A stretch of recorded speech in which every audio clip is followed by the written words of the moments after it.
آپ نے اگر پاکستان کو گولی چلائے بغیر تباہ کرنا ہے تو آپ نے صرف پاکستان کا پانی کنٹرول کرنا ہے، اور پاکستان کا پانی بھارت کے ہاتھ میں ہے۔ یہ ایک لحاظ سے ہم دیکھیں تو یہ ایک آبی جنگ ہے جو کہ ہمارے مشرقی بارڈر کے اوپر شروع کر دی ہے، اور اس میں زیادہ تر جو سپورٹ ہے وہ ہندوستان کی جانب سے۔ نریندر مودی کا یہ بیان نیا نہیں ہے، یہ دھمکی دی تھی کہ یہ پاکستان کو، پاکستانیوں کو پانی کی بوند بوند کے لیے ترسا دے۔ 1947 میں 48 میں جب قائد اعظم زندہ تھے، اس وقت ہی بھارت نے یہ مسئلے کھڑے کرنا شروع کر دیے تھے کہ جو ایک آدھ نہریں پاکستان کے اندر آ رہی تھیں اس جانب سے، انہوں نے ان کو روکنا شروع کر دیا، ان کے پانی بند کرنے شروع کیے۔ اس وقت ہمارے بڑوں نے اس بات کا احساس کر لیا تھا کہ آنے والے وقتوں میں یہ ہندو مشرق جو پاکستان کے وجود کو ہی قبول نہیں کرتے، جب ان کے پاس اتنا طاقتور ہتھیار ہوگا کہ یہ پاکستان کا پانی کنٹرول کر سکتے ہیں، تو یہ ہر حال میں ہمارا پانی روکیں گے۔ اور جو حشر ہوگا کسان کا وہ آپ دیکھ لینا۔ اور یہ جو میں کہہ رہا ہوں نا مشترکہ مفادات کی کونسل، یہ پانی کی تقسیم کے حوالے سے یہ متعلقہ فورم ہے، ایک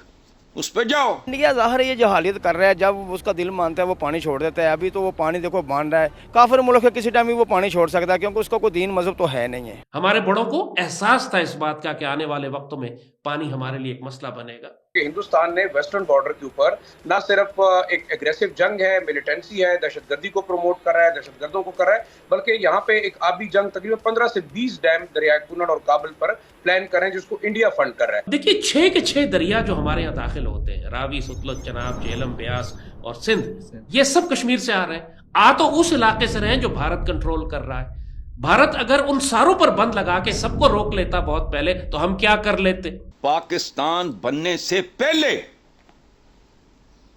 یہ برادر او برادران تنو، اب میں کیا کروں، یہ قسم کا لفظ جو استعمال ہوتا ہے نا، یہ قسم ہے، قسم۔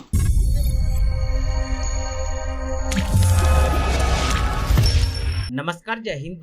دوستو گرمی کا سیزن شروع ہوتے ہی پاکستانی لال ٹوپی کو پانی کی ٹینشن ہونی شروع ہو چکی ہے۔ پچھلے سال بھارت نے راوی ندی کا پانی پاکستان کو دینا بند کر دیا تھا، جس کو لے کر پاکستان میں کافی ہنگامہ بھی ہوا تھا، لیکن اب پھر سے پاکستان پانی پانی چلانے لگا ہے۔ لال ٹوپی کا کہنا ہے کہ بھارت نے پاکستان کے ساتھ واٹر جنگ چھیڑ دی ہے اور بھارت ہمیں بوند بوند کے لیے ترسائے گا۔ تو چلیے دوستو بنا کسی دیری کے سب سے پہلے پاکستانی لال ٹوپی کا ریئیکشن دیکھتے ہیں۔ آپ نے اگر پاکستان کو گولی چلائے بغیر تباہ کرنا ہے تو آپ نے صرف پاکستان کا پانی کنٹرول کرنا ہے،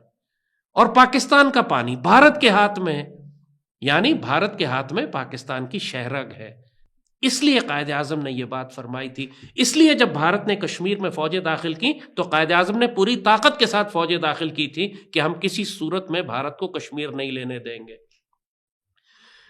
ہمارے لوگوں نے کشمیر کو ایک جغرافیائی پرابلم سمجھا، کشمیر کو ایک انسانی پرابلم سمجھا کہ وہاں انسان رہتے ہیں جن کو حق خود ارادیت دینا چاہیے، لیکن یہ پاکستان کی بقا کا مسئلہ تھا، ہماری شہرک دشمن کے ہاتھ میں تھی۔ 1947 میں 48 میں جب قائد اعظم زندہ تھے، اس وقت ہی بھارت نے یہ مسئلے کھڑے کرنا شروع کر دیے تھے کہ جو ایک آدھ نہریں پاکستان کے اندر آ رہی تھیں اس جانب سے، انہوں نے ان کو روکنا شروع کر دیا، ان کے پانی بند کرنے شروع کیے۔ اس وقت ہمارے بڑوں نے اس بات کا احساس کر لیا تھا کہ آنے والے وقتوں میں یہ ہندو مشرق جو پاکستان کے وجود کو ہی قبول نہیں کرتے، جب ان کے پاس اتنا طاقتور ہتھیار ہوگا کہ یہ پاکستان کا پانی کنٹرول کر سکتے ہیں، تو یہ ہر حال میں ہمارا پانی روکیں گے۔ تو ہمیں ان کے ساتھ کسی معاہدے کی ضرورت ہے، کوئی انٹرنیشنل گارنٹی کے ساتھ ہم کوئی معاہدہ کریں کہ جس میں پانی کی تقسیم کا فیصلہ کیا جائے۔